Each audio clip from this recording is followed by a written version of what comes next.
Halo teman-teman, ada saya kembali Aryan Surya, sahabat baik kamu dari Pagar Kehidupan di podcast pagi. Ada kalanya kita sebagai manusia kadang-kadang merasa apa yang terjadi dalam hidup kita itu tidak semestinya begini, betul? Tapi anehnya, sesuatu hal yang terjadi kok tiba-tiba membuat kita tuh jadi gak percaya lagi bahwa harapan dalam hidup kita itu masih ada. Teman-teman, hari ini kita akan ngebahas sebuah hal yang bisa jadi membuat kita sedih, tapi sedihnya itu justru sedih yang membuat kita terinspirasi. Nah, sekarang yuk, saya yakin nih, setiap video yang kamu tonton itu terjadi bukan kebetulan, tapi memang ada rencana Tuhan dari setiap video yang kamu temukan, terutama di channel saya, Pagar Kehidupan. Termasuk video ini. Yuk, kita simak pelan-pelan, ini daging banget. Menarik. Gini teman-teman, ada banyak orang yang, maaf ya, bisa jadi masalahnya tuh sama seperti kamu.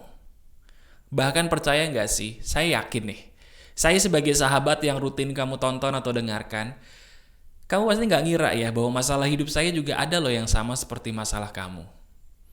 Anggap aja kita berdua nih sahabat, belum pernah ketemu tapi sering ngobrol gitu ya. Saya ingin ngobrol sama kamu, bahwa masalah hidup yang kamu alami sepertinya pernah deh saya alami juga. Sekarang saya mau tanya, pernah gak sih diri kamu pengen mendapatkan pembuktian bahwa diri kamu tuh istimewa dari orang tua contohnya, tapi diri kamu gak mendapatkan itu sampai akhirnya kamu kecewa? Pernah? Pernah atau tidak diri kamu ingin mendapatkan sebuah pujian sederhana aja dari orang terdekatmu, tapi kok nggak dapet sampai akhirnya kamu tuh capek, putus asa dan ngerasa, saya ini sebenarnya berharga nggak sih? Apa jangan-jangan saya itu nggak ada gunanya lagi dalam hidup? Pernah kamu mengalami seperti itu? Kalau pernah atau bahkan itu sedang kamu alami, nah itu salah satu contoh bahwa saya itu sama masalahnya dengan kamu. Karena saya pun pernah di posisi itu. Itu kenyataan. Kalau gitu mas, anehnya Mas Aryan Surya ini sudah bisa menerjemahkan banyak masalah saya. Kok Mas Aryan Surya bisa? Gimana caranya bisa keluar dari masalah itu mas? Jujur hal itu yang paling membuat saya sedih. Tolong saya mas, saya harus bagaimana? Jawabannya begini, dengerin baik-baik. Dulu, saya adalah orang yang sama kecewanya seperti kamu. Gak enak ya kita nungguin sebuah pujian sederhana dari orang yang kita harapkan gitu ya. Gak enak ya kita mengharapkan penerimaan sederhana gitu dari keluarga atau dari orang-orang sekitar kita yang kita cintai. Tapi kok gak kunjung datang tuh penerimaan atau pujian sederhana. Capek ya? Saya tahu. Tapi tahu gak? Ada hal yang akhirnya menyembuhkan saya. Hal itu saya beri nama pemahaman yang sangat-sangat mengharukan. Gini teman-teman, maaf ya, saya mohon maaf ini kalau harus membuat mata kamu sedikit berkaca-kaca. Tapi ini fakta. Sadar gak sih teman-teman? Orang-orang yang kita tunggu pujiannya kepada kita, sadar gak kalau mereka sendiri pun sebenarnya butuh pujian? Bener? Mereka itu tuh orang-orang yang kita tunggu pujiannya kepada kita. Mereka sebenarnya juga butuh pujian tapi gak dapet. Gak dapet. Mereka juga nunggu. Sama kayak kita. Bahkan bisa jadi kalau di waktu kita gak tahu, mereka itu nangis loh. Nangisnya bisa jadi lebih kencang daripada tangisan kamu selama ini. Cuman kita gak tahu. Kenapa saya bisa bilang begitu? Karena pada dasarnya kita semua ini sama. Kita semua ini menunggu pujian dari orang-orang terdekat kita. Tapi gak selamanya kita bisa mendapatkan itu semua. Betul gak? Benar? Nah cuman kadang-kadang kita itu egois. Seolah-olah yang nangis paling keras tuh kita doang. Seolah-olah yang masalahnya paling menyedihkan tuh kita doang. Padahal bisa jadi orang tersebut nangis juga, bahkan lebih besar tangisannya, hanya saja kita tidak tahu karena tidak melihatnya. Teman-teman, saya harus ngasih tahu bahwa saya itu dibesarkan oleh seorang ibu yang hebat. Lebih tepatnya lagi, Saya dibesarkan hanya oleh seorang ibu yang hebat. Betul, ibu saya adalah seorang janda. Dulu saya berpikir, kenapa sih kok mama saya tidak pernah memuji saya secara langsung? Bertahun-tahun saya tunggu, teman-teman. Sampai akhirnya saya seperti kamu. Bertanya-tanya, sebenarnya saya ini berharga nggak sih? Sebenarnya saya ini layak nggak sih hidup? Persis kayak kamu. Sampai akhirnya alhamdulillah, karena saya mungkin dekat sama Tuhan saya, Tuhan itu ngasih petunjuk ke hati saya pelan-pelan gitu. Sampai akhirnya muncul sebuah hikmah atau pelajaran yang berkata, lihatlah ibu kamu. Bukankah dia seorang janda hebat yang masalahnya bisa jadi lebih banyak daripada saya, daripada kamu sebagai anaknya. Cuman kamu tidak tahu. Dan benar teman-teman, setelah saya dewasa, saya baru menyadari ternyata masalah ibu saya jauh lebih banyak daripada saya. Wajar dong kalau tiba-tiba ibu saya tidak bisa memuji saya seperti yang saya harapkan. Bukan karena beliau tidak mau, tapi karena beliau pun menunggu pujian dari orang-orang di sekitarnya, tapi tidak kunjung datang. Teman-teman, maaf ya, saya harus berkata jujur apa adanya. Tidak mudah loh membesarkan anak seorang diri. Coba nih, bagi kamu mungkin orang yang sudah punya anak, dan mohon maaf diri kamu mungkin kalau nggak janda ya duda gitu ya, sendirian ngebesarin anak. Susah nggak? Susah banget ya. Kadang-kadang mungkin kamu sebagai seorang orang tua nih, pengen ngebahagiain anak tapi nggak bisa sempurna gitu. Udah dibahagiain tapi anak kok sedih terus, rasanya bersalah gitu ya. Nah, sadar nggak? Sadar atau tidak, itu juga loh yang terjadi sama orang tua kita dulu, bahkan sampai sekarang.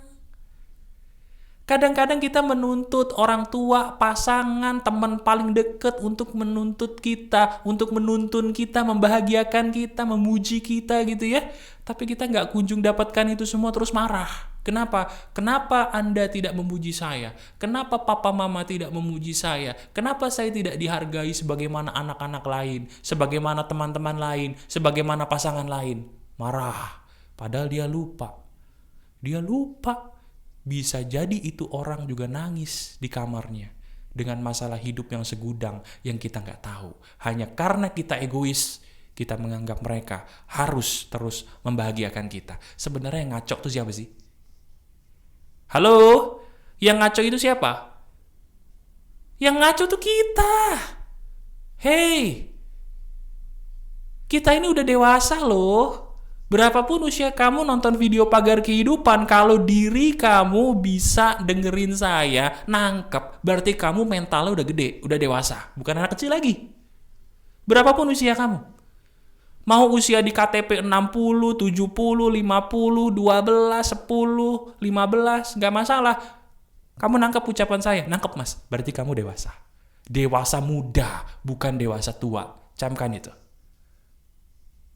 Sekarang coba pikirin, kenapa kita tidak dibalik aja deh?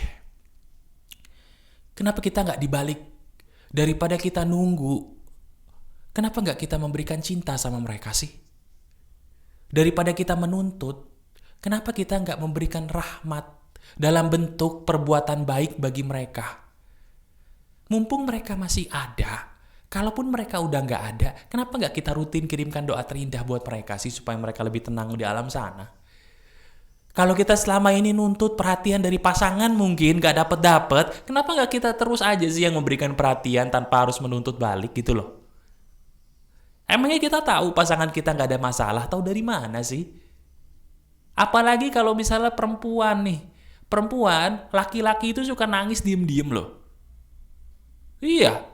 Jadi jangan berpikir, wah dia suami saya atau pacar saya nih, wah orangnya happy tapi cuek sama saya. Tanya ada masalah nggak? Bisa jadi kalau dia nonton video ini secara tidak sengaja, dia nangis loh. Kenapa? Karena apa yang saya katakan ini benar. Orang yang nampak tidak ada masalah, bisa jadi masalah hidupnya ternyata lebih besar dari yang kamu duga. Ini fakta. Sekarang saya mau bertanya lebih dalam lagi, maaf banget. Pernah nggak kamu berusaha bersembunyi dalam ketawa?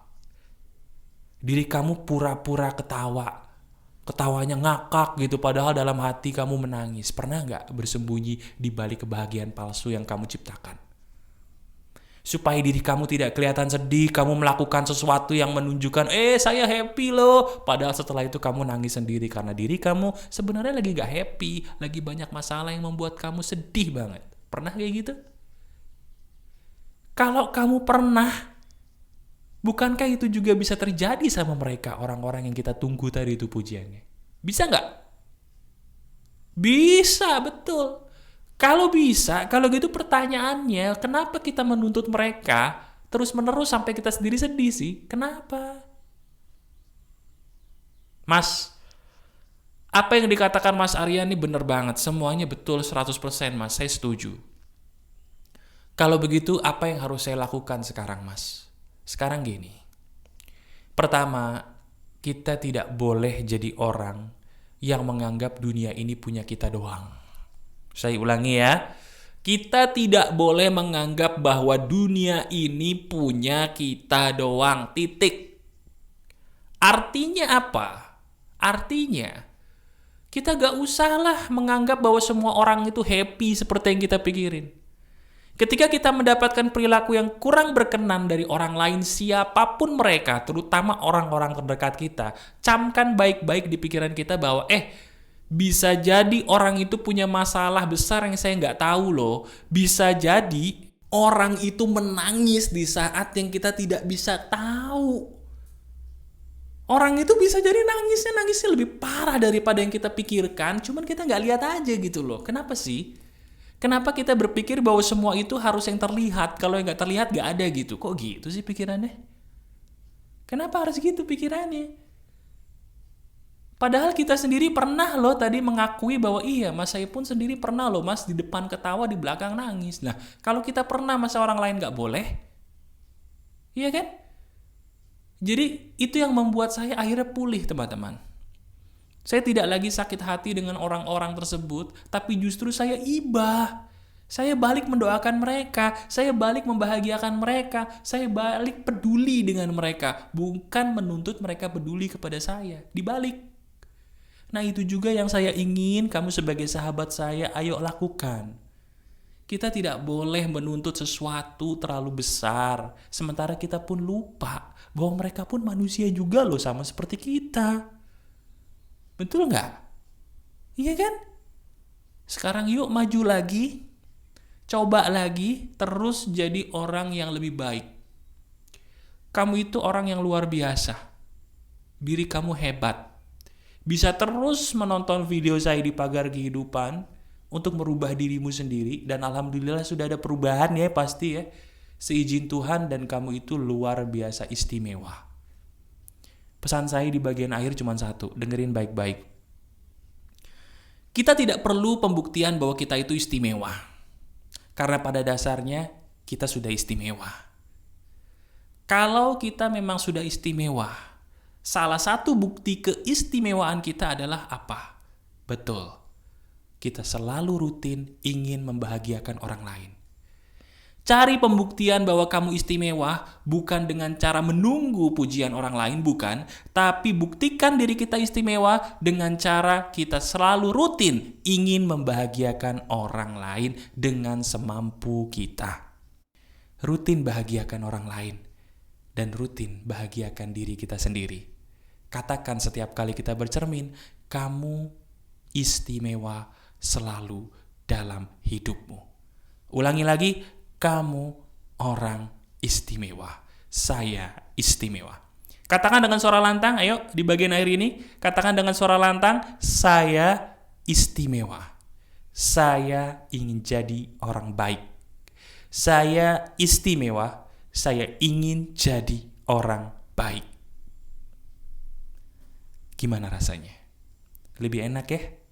Ini loh yang kamu butuhkan. Silakan klik jempol ke atasnya kalau kamu sudah terbantu dengan video ini, karena jempol ke atas kamu sangat menolong saya dan benar-benar menjadi emas untuk saya. Masih ada saya, Aryan Surya, sahabat baik kamu selalu dari Pagar Kehidupan. Tetap keep the spirit, keep sharing, and keep loving. Bye-bye.